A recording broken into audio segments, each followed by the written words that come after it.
ہو گیا یہ سلیبس بنانے والوں کو کہ انہوں نے ہسٹری صرف لڑنے بھڑنے والوں کی بچوں کو پڑھانا طے کیا. کیا میسج جا رہا ہے آپ؟ کیوں ہسٹری میں علامہ اقبال کو نہیں پڑھایا جا سکتا؟ کیوں ہسٹری میں رابندر ناتھ ٹیگور کو نہیں پڑھایا جا سکتا؟ Absolutely naan sense approach. صرف اس لیے کہ یورپ نے کیا اور ہم بھارت کے لوگ تو یورپ والوں کے غلام تھے ہیں. وہ جو کاغذ تھا جس پر سائن کیا تھا ماؤنٹ بیٹن نے اور پنڈت جواہر لال نہرو نے، وہ اس پر فریڈم یا لبرٹی انڈیپینڈنس نہیں لکھا ہوا ہے. اس پر لکھا ہوا ہے ٹرانسفر آف پاور. اس کا مطلب ہے کہ پاور ٹرانسفر ہو رہا ہے، ڈکٹیٹ تم کو ہم کریں گے. ایک بار انکم ٹیکس کے ڈپارٹمنٹ سے میرے پاس نوٹس آیا کہ آپ بہت فورن ٹریول کرتے ہیں، تو ان سوالوں کا جواب دیجیے. 15 سوال. سنکلپ لو، تم طے کرو اس بات کو کہ ہمیں بھارت کو اونچائیوں تک لے کر جانا ہے. چندرما کی اونچائی کچھ نہیں ہے جتنی کہ ادھیاتم کی اونچائی ہوتی ہے، اسپرچول ویلیوز کی اونچائی ہوتی ہے، اخلاقی قدروں کی اونچائی ہوتی ہے، اچھے انسان کی اونچائی ہوتی ہے. ایک غریب انسان کی دعائیں خدا کے عرش تک پہنچتی ہیں. چندرما کیا چیز ہے؟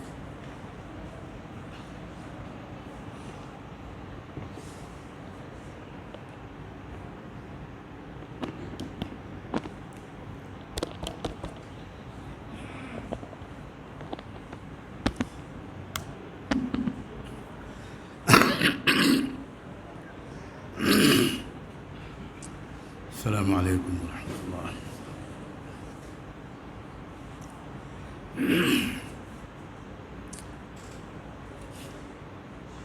الحمد للہ وکفی وسلام علی عبادہ الذین اصطفی. اما بعد.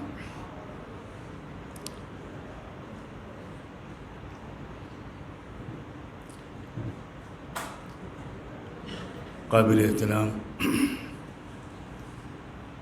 جناب عتیق احمد صاحب، جناب وائس چانسلر صاحب، جناب رجسٹرار صاحب، اساتذہ کرام اور بہت ہی عزیز نوجوانوں،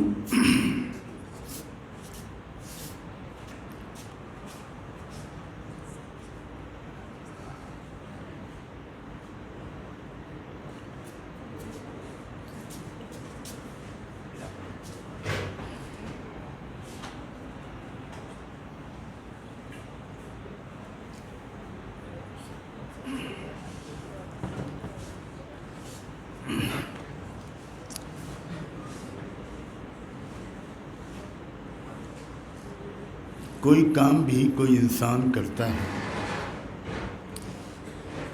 تو اس کے پیچھے کوئی ادیش ہوتا ہے، کوئی مقصد ہوتا ہے، اور انسان کو اس محنت کے ذریعے سے وہی چیز حاصل ہو پاتی ہے جو حاصل کرنا اس کام کے پیچھے اس کا ارادہ ہوتا ہے، جو مقصد ہوتا ہے. اس بات کو انسانیت کی رہبری کے لیے آنے والے بے شمار پیغمبروں،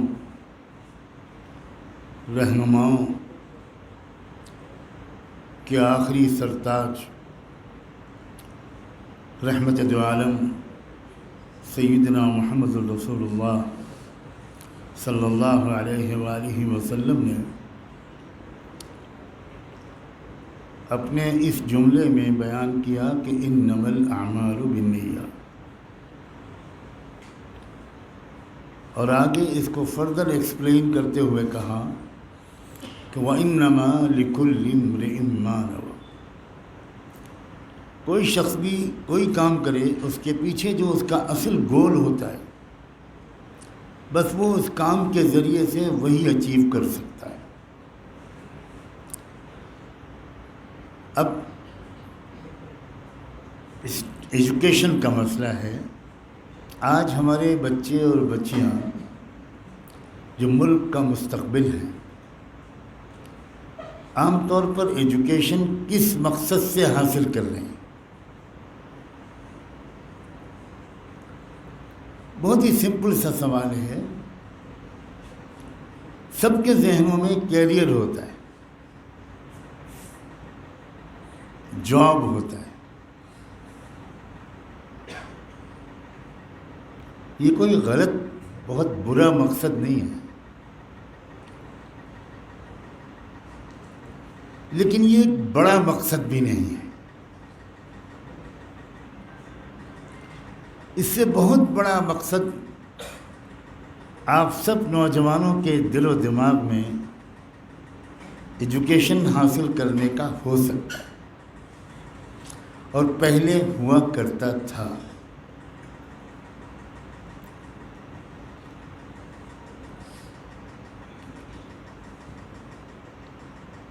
یہ یورپ کے دنیا میں چھا جانے کے بعد سے western mindset, western civilization, western approach, جو ایبسلیوٹلی میٹیریل اپروچ ہے، پوری دنیا میں اسپریچولیٹی اور میٹیریلزم میں کہیں اتنا کانفلکٹ نہیں ہوا جتنا یورپ میں ہوا.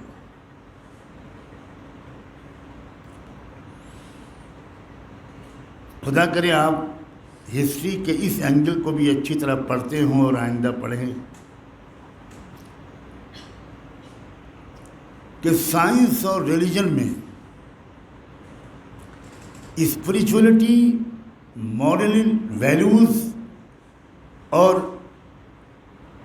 پروفیشنلزم میں، میٹیریلزم میں پوری دنیا میں کہیں اتنا کانفلکٹ نہیں ہوا جتنا یورپ میں.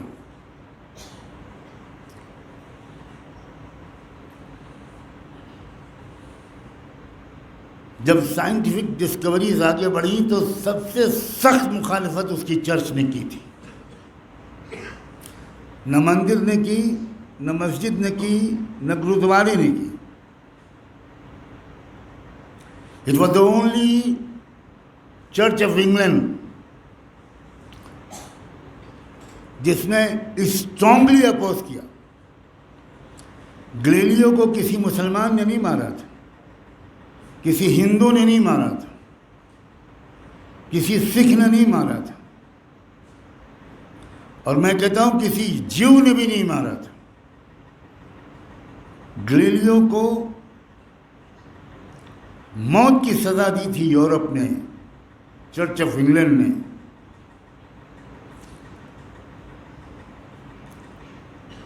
اور اس کانفلکٹ کا نتیجہ یہ نکلا، جو ریلیجن کو غلط ریپرزینٹ کرنے والے دھرم کے ٹھیکیداروں نے جب دھرم کی بنیاد پر اپنی اسٹیٹ کو جاتے ہوئے دیکھا، اندھ وشواس کی بنیاد پر کھڑی ہوئی اپنی بلین ڈالر کی جو اسٹیٹ تھی وہ جاتے ہوئے کھسکتے ہوئے دیکھی، اور یوتھ نے بغاوت کرنی شروع کر دی. یوتھ نے ماننے سے انکار کرنے لگے. یوتھ تو اس وقت اسٹیٹ نے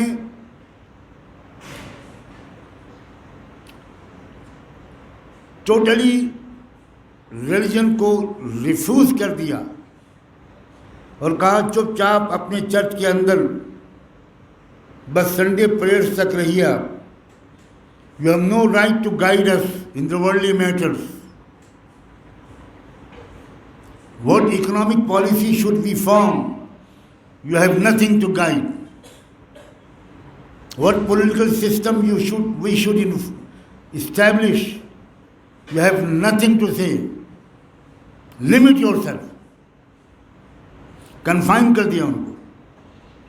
اور یہاں سے اسٹیٹ میں اور ریلیجن میں اس زندگی میں دو پھاڑ ہو گئے. جو لوگ دھارمک بننا چاہنے لگے وہ دنیا کو نہیں جانتے، جو مدرسوں میں گئے، جو گروکل میں گئے، وہ نہیں جانتے نہ سائنس کو، نہ فزکس کو، نہ کیمسٹری کو، نہ بایولوجی کو، نہ میڈیکل سائنس کو، نہ انجینئرنگ کو، نہ لا کو، نہ ماڈرن چیلنجز کو اور ان کو فیس کرنے والی اسٹریٹجیز کو. اور ادھر جو ہزاروں، لاکھوں، کروڑوں ینگ بوائز اینڈ گرلز جو کالجز، یونیورسٹیز میں پڑھتے رہے، ان کے اندر، ان کی میجورٹی کے اندر اسپریچول اور مورل ڈکلائن آتا گیا. اس بات کو کوئی جھٹلا نہیں سکتا. دنیا میں جتنے بڑے بڑے اسکیم ہوئے ہیں کسی ایک بے پڑھے لکھے آدمی نے نہیں کیے، کسی ایک مدرسے اور گروکل کے پڑھے ہوئے کسی انسان نے نہیں کیے. وہ جتنے بڑے بڑے اسکیم ہوئے ہیں وہ ہائیلی ایجوکیٹڈ لوگوں نے کیے. نیرو مودی معمولی پڑھا لکھا آدمی نہیں ہے. مودی کے لفظ سے گھبرائیے گا نہیں. اب یہ میری تو کوئی کار فرمائی نہیں ہے کہ مودی اکثر اچھے لوگوں کے نام میں لگا ہوا نہیں ہوتا. آئی ایم ایبسلیوٹلی ہیلپ لیس. میں کیا کروں؟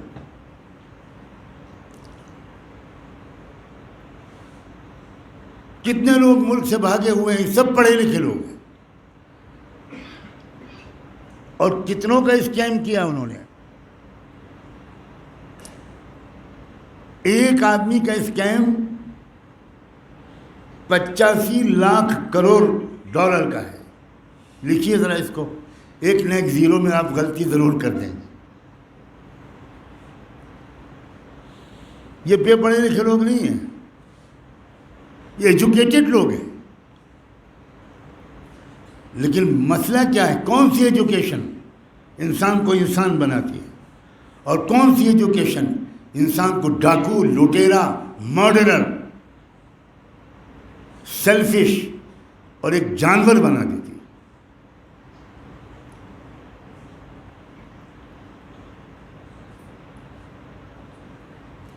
مولانا آزاد یونیورسٹی کے اسٹیج پر اگر میں یہ بات کھل کر نہیں کروں گا تو کہاں کروں گا؟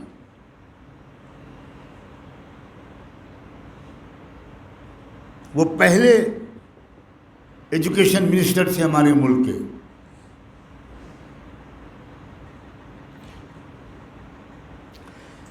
ایجوکیشن کمپریہنسو ہونی چاہیے. ایسی ایجوکیشن ہونی چاہیے جس میں مورل اور اسپریچول ویلیوز بھی پوری اہمیت سے پڑھائی جائیں، اور اس سسٹم میں secular, so called secular modern education کے سب سبجیکٹس بھی پوری اہمیت کے ساتھ پڑھائے جائیں. تب ایک اچھا انسان بنتا ہے، تب ایک مکمل انسان بنتا ہے. ورنہ ادھر بھی ادھورا پن، ادھر بھی ادھورا پن.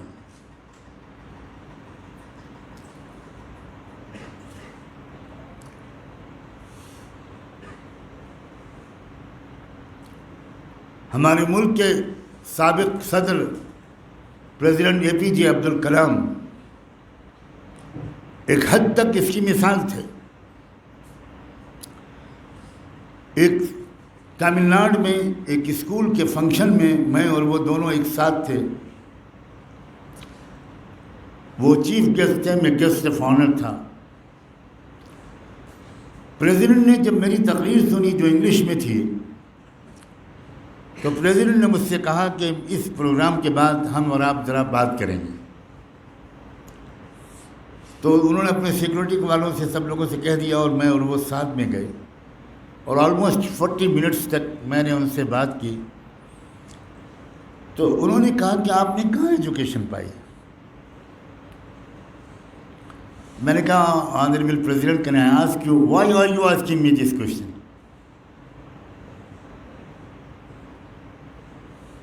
تو انہوں نے کہا کہ میں کئی ریلیجیس اسکالر سے ملا ہوں، لیکن میں نے نہیں دیکھا کہ ان کی نالج انگلش پر، سائنس پر